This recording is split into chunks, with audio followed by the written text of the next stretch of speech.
So when you do a pharmacologic stress with Flyrcado, you would have your patients be prepped ahead of time. So you would want to get them set up for their stress test, put their ECG leads on, put their IV in, bring them into the scanning room.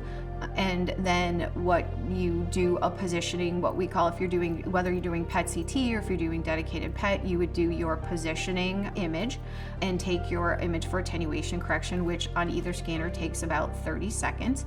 You would then bring your patient into the PET scanner portion. You would start your scanner and then you would inject your Flyrcado over about 10 seconds.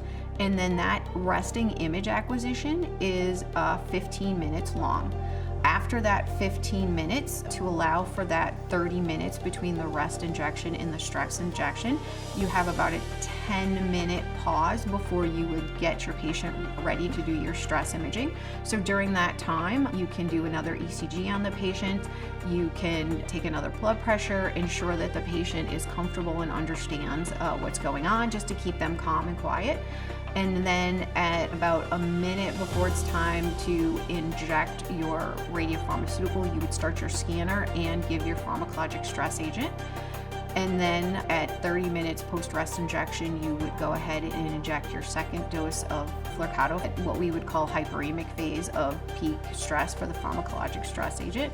And then it's another 15 minutes. So again, it's a total of about a 45-minute protocol from start to finish.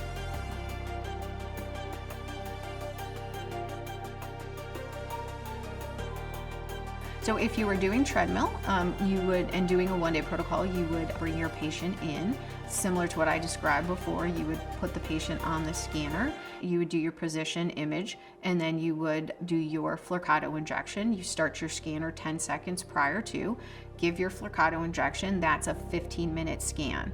After the 15-minute scan, we know with the Flyrcado protocol, you want to give 60 minutes between the rest injection and the stress injection. So you would allow your patient to wait a period of time, and then probably at about 45 minutes in post-rest injection, you would bring them into the exercise room, wherever that treadmill was where you're going to do exercise.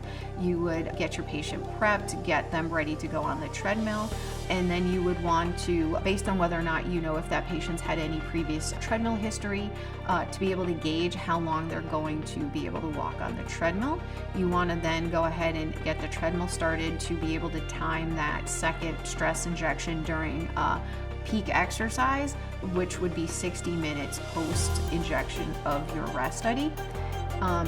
After the patient is finished exercising, we want to allow about 15 to 25 minutes to let that patient's heart rate, blood pressure get back to baseline, and then we would bring that patient back into the PET scanner to do their stress imaging, which would be about another 15 minutes. So again, about 90 minutes total time for the patient start to finish.